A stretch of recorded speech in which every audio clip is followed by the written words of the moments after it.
советское время осуществлялось масштабное благоустройство и курортное строительство в Сухуми, которое во многом определило современный архитектурный облик города. Было построено много новых зданий и архитектурных ансамблей. В связи со значительным ростом населения активно развернулось строительство типовой жилой и курортной инфраструктуры. Так, на улице Ленина, ныне Леона, появились 3 дома, одинаковых по своей архитектуре. Они располагались главным своим фасадом на перекрестке 2 улиц. Таким оказался жилой дом напротив Ботанического сада на углу улиц Ленина, ныне Леона, и Берия, ныне Гулия. Он начал строиться через 3 года после Великой Отечественной войны, в 1948 году. Строительство же было завершено через 4 года, в 1952 году.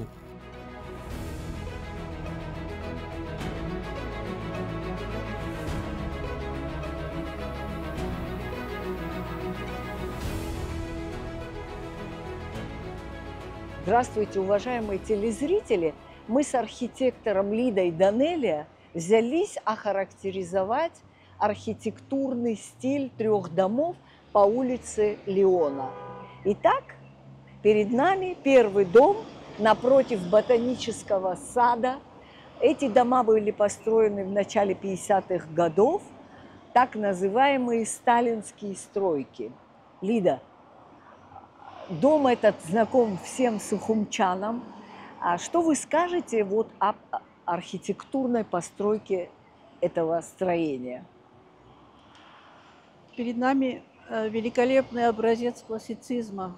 Здание построено в стиле сталинского ампира. Фасадом здания выходит на 2 улицы. Есть здесь одна особенность, которая решает пространство улицы, взаимосвязь улицы с архитектурой, с восприятием. Здесь эта особенность является скругленный фасад. Этот фасад, он является парадным, придает парадность самому зданию и восприятию улицы. Основные элементы классицизма, применяемые здесь, основной элемент – это колонны, пилястры, также арки. Здание построено в смешении стилей. Смешение стилей применялось в сталинском ампире. Сталинский ампир в основном копировал элементы с стиля классицизма, особенности Ренессанса. Ренессанс это было в XVI веке, где-то они копировали больше античность, а уже сталинский ампир уже видоизменял элементы, стилизировал. И все вот эти вот здания, как построены в таком духе, они придают акцент улицам. И они являются, наверное, достопримечательностью нашего города. Лида, вот вы сейчас сказали о классицизме. Скажите, вот для наших телезрителей, какие элементы показывают, что это здание относится именно к классицизму? Классицизм прошел вот на смену конструктивизма. Здесь вот проявляются такие элементы, вот как опоры. Опоры – это колонны. Они поддерживают те балки, лоджии, вот, которые мы видим на фасаде. Здесь мы еще видим вот эти опоры на 1-м этаже. Чуть-чуть просматриваются элементы конструктивизма. Но в то же время эти элементы, они декорированы. Эти колонны, вот здесь можно отнести колонны, вот, которые опирают балконы, можно отнести даже вот к стилю, более к каримскому стилю, но они очень стилизованы и очень такие видоизменены. Видимо, аркаду со сторон фасада, оно выполнено в виде вот галереи. Галерея – это есть взаимосвязь уличного пространства с самим зданием. Уличное пространство должно решаться таким образом. Надо строить таким образом, чтобы формирующая среда, общественная среда была взаимосвязана с фасадом. Не должно быть улиц, коридоров, которые с глухими стенами. Арки наверху, вот на третьем этаже, вот на втором этаже лоджии мы видим, они вот тоже придают взаимосвязь с улицей. А вот если мы начнем разбирать, Лида, по этажам, вот первый этаж, мы видим такую стилизованную рустовку. Рустовка. Да, рустовка это в древности рустовку выполняли из неотесанного камня. Камни с одной стороны был неотесанный, а вот фасад первого этажа выполнен в виде вот стилизованном рустовки. Рустовка деревенский стиль так назывался, типа вот неотесанный камень. А уже на втором этаже и на третьем мы видим балконы с арочными проемами. Да. Балконы, да, балконы украшены рельефной аркатурой. Вот на втором этаже с листьями пальметы в балясинах, прямоугольные балясины. На третьем этаже балясины выполнены типа аркатуры. Карниз выполнен в виде вот такого вылета с построением вот архитектурного облома. Тоже эти обломы взяты с античности. Здесь есть пояса. Каждая вот деталь пояса тоже вот называется в своем, где-то полочка, где-то выкружка, где-то каблучок и так далее. Вот они тоже из античности взяты. Вот. Это вы сейчас о молдингах говорите, да? Да, о молдингах, да. Сталинский ампир в проектировании зданий использовали при сталинском ампире. При проектировании зданий использовались не только элементы Ренессанса и классицизма, но использовались элементы арт-деко, американский стиль. Это стиль гигантизма. На территории Абхазии вообще редко встречается этот метод строительства гигантизма. Это обычно больше где-то в больших городах, в Москве, там, в Питере и так далее. Я считаю, что у нас настолько камерный маленький город, что элементы гигантизма здесь неуместны. Хотя очень многие пытаются построить 16-этажные, 10-этажные дома, но мы видим, насколько это идет в глубокие противоречия города, где маленькие застроенные дома и эти торчащие гигантские здания. Это не есть хорошо, Лида? Конечно, я считаю, что вот особенно в центральной части надо придерживаться к таким камерным объектам, вот, не строить высотки вот в центре, хотя многие хотят это делать, но высотки создадут дисгармонию в архитектуре.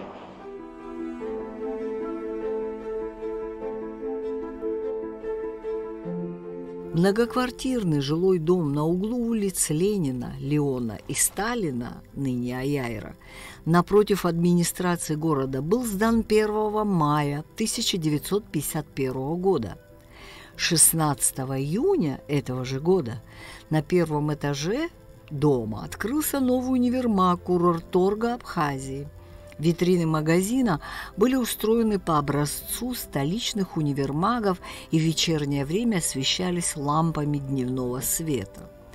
Магазин располагал 6 секциями – текстильной, готового платья, обувной, галантерейной, культтоваров и парфюмерии.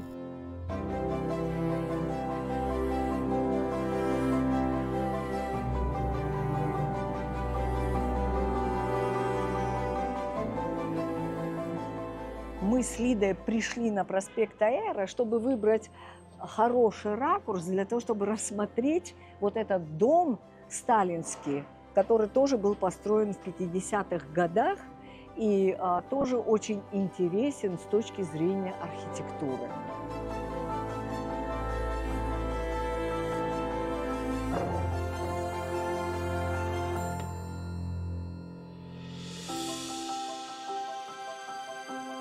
Лида, ну он очень похож на тот дом, который мы с вами уже рассматривали, Но что-то в нем, может быть, есть индивидуальное. Расскажите нам, как видит архитектор постройку 50-х годов? Рассматривая архитектуру этого здания, мы можем обратить внимание, что это стиль сталинского ампира, построен в таком стиле классицизма, который использовал сталинский ампир в своих решениях. Здесь особенности, отличия от других зданий, только элементы.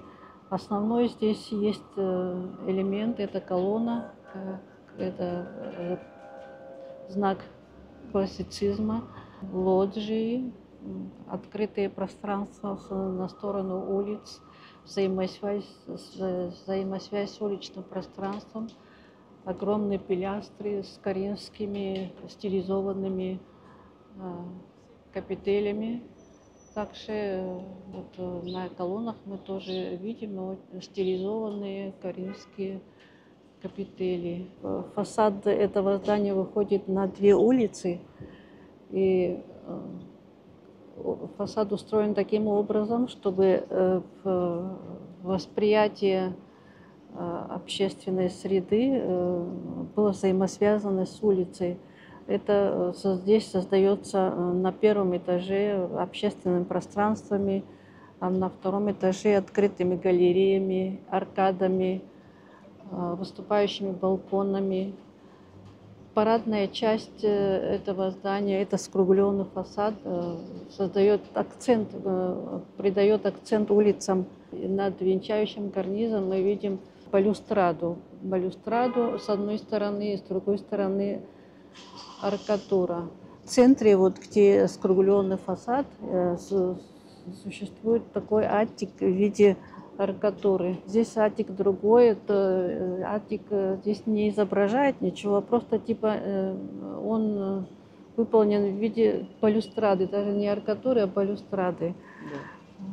Ну, аттик еще был создан древними римлянами. Они аттики строили над триумфальными арками, и там изображали свои достижения в своих захватнических войнах и так далее. И там были надписи или барельефы, и всякие элементы, декора.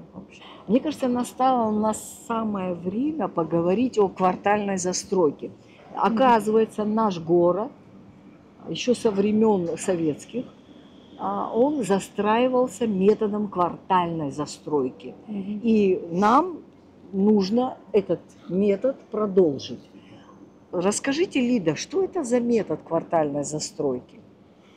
Метод квартальной застройки, он основан на формах, геометрических формах. Это прямоугольные кварталы улиц, и по периметру застройка зданиями. Квартальная застройка была еще разработана древнегреческим архитектором Гипподамом. Существует такая гипподамова система. Это в Древней Греции город первый раз был запланирован такими прямоугольными кварталами. В то же время прямоугольный квартал предполагает, общественную среду. Все фасады, которые обращены на сторону улиц, они имеют взаимосвязь с улицами. Пешеходная зона, зона отдыха, ниши, общественное пространство, где люди могут где-то локально посидеть, как мы сидим, отдохнуть. Улицы, коридоры, они неинтересны, они выходят с глухими стенами на улицу, и никакой человек, проходя по тротуару, не почувствует себя в комфортной среде. Здесь очень хорошее решение аркадами. Стена заменяет аркаду, колонны, балконы, лоджии, и все это украшает так называемые архитектурные изыски. Если говорить простыми словами, как я поняла, метод квартальной застройки – это формирование пространства вдоль улицы. Вдоль улицы. То есть не в глубине квартала, а выстраивать здания по ходу улицы. Так строили в Сухуме в советское время, и так, видимо, надо продолжать строить и нам. Лида, ну, конечно, все жители Сухума знают о том, что все эти 3 дома строили пленные немцы. Однако нигде в исследованиях мне не встречалась эта новость. Ни в протоколах, ни в газетах это не упоминалось, но народная молва донесла до нас. И в это верить мне очень легко, потому что я сама живу в этом доме и знаю, насколько прочно сделаны все стены, что даже гвоздь для того, чтобы повесить картину, очень сложно. То есть здесь пропорции цемента и всего скрепляющего выдержано в таком строгом сталинском, наверное, духе. Во времена сталинского ампира дома строили качественно, с хорошей отделкой, из хороших материалов. Они были качественные во всех отношениях, и по красоте, и по стилю. И после 1953 года, после смерти Сталина, эти дома, следующее руководство Хрущева прекратило строить такие здания, потому что считалось, что это излишество в архитектуре, очень большие расходы, видимо. Эти дома сменились хрущевками. Хрущев считал, что такие здания имеют излишество в архитектуре, и, видимо, считал, что это большие расходы. То есть излишества в архитектуре объявлялись неуместным. И потому вот такие величественные строения, которые, кстати, востребованы до сих пор. Каждый бы хотел жить в таком добротном доме. Но пришла эпоха Хрущева, и здания упростились и в объемах, и в архитектуре. И сейчас мы, конечно, видим эту разницу. Они в настоящее время являются настоящими монументами, которые будут еще года радовать людей своей архитектурой.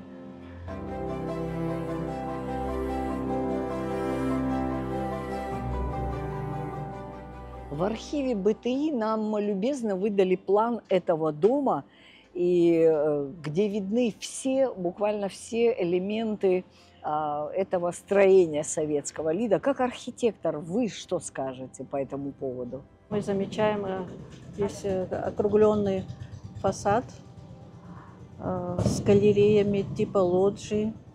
Открытые пространства направлены на сторону улиц.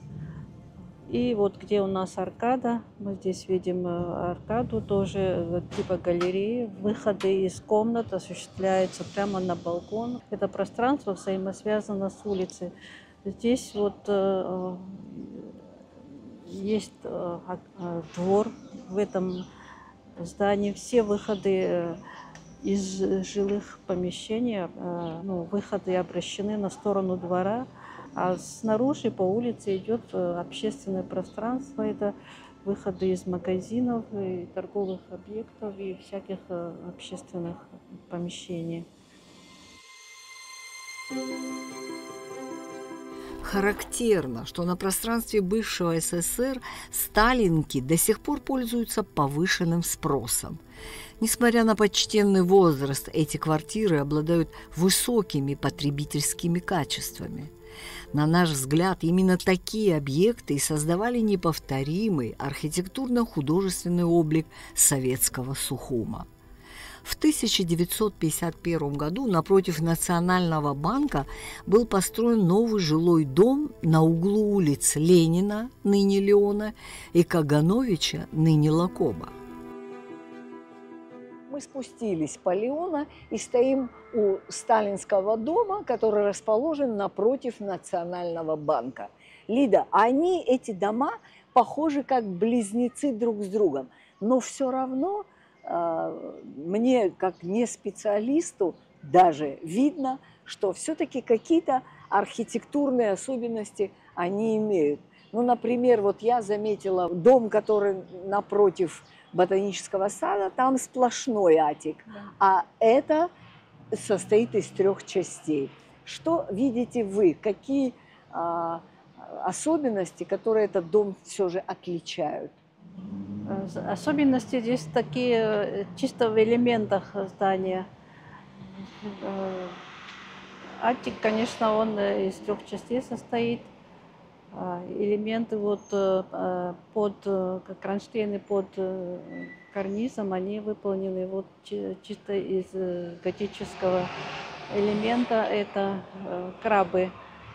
Крабы использовались только в архитектуре готики. Ими украшали крыши, остроконечные крыши зданий, придавали такую цветочную форму. Это крабы, это значит ползать, значит это вот движение.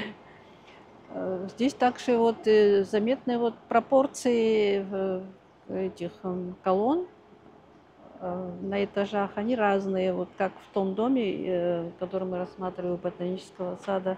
Значит, некоторые здесь колонны уже более высокие, более стройные.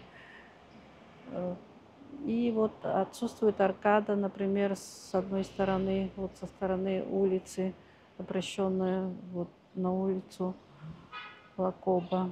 Вот я еще заметила в пилястрах, пилястры напротив ботанического сада удлиненные с листьями пальметы, а здесь они уменьшенные. Да, пилястры имеют капитель такую узкую, ну, чисто видоизмененную в стиле таком. Видно, что это пилястра, но... То есть четко его к какому-то ордеру не отнести. К какому-то ордерной системе, да, нельзя отнести. Также и вот круглые колонны, вот их капители тоже видно, что чисто вот по завиткам, что они из Каринска, связаны с каринским капителью, но в данный момент они очень видоизмененные. Давайте мы с вами завершим наш обзор. Надо сказать, что такие дома в Сухуми еще строились. Так, например, на Театральной, где расположен Гаранбал, Театральная или сейчас она Пушкина, расположен дом тоже в таком же стиле, в такой же схеме. Ну, понятно, что в 21 веке такие дома больше, наверное, строить не будут. Но вот как архитектор, скажите мне, какими бы домами вы бы застроили в наше время наш Сухумчик? Выходить из этих параметров, строить что-то высотное вот в центре я бы не хотела. Ну, конечно, повторять вот эти элементы уже не следует, а уже что-то вот современное и чтобы сочеталось с этим городом. Но самое главное, наверное, мы с Лидой призываем наших архитекторов не добавлять этажности центру города. Это очень важно, на мой взгляд, иначе мы так можем поменять город, что сами его не узнаем. Вот эта пятиэтажность, 6 самая большая, да? Когда все очень красиво, компактно и ничего не заслоняет. Нам очень важно видеть в нашем ландшафте море и горы у нас за спиной. И никакое строение не должно заслонять нам эту красоту. Таким образом, становится совершенно очевидно, что все эти дома строились в один период и связаны общей планировкой и архитектурным видом. Общеизвестно, что на советскую архитектуру 50-х годов оказал огромное влияние победа СССР в самой страшной в истории человечества войне, из которой Советский Союз вышел победителем. После 1945 года архитектура стала средством внушения оптимизма, победных идей, уверенности в будущем, и монументальные строения подтверждали это.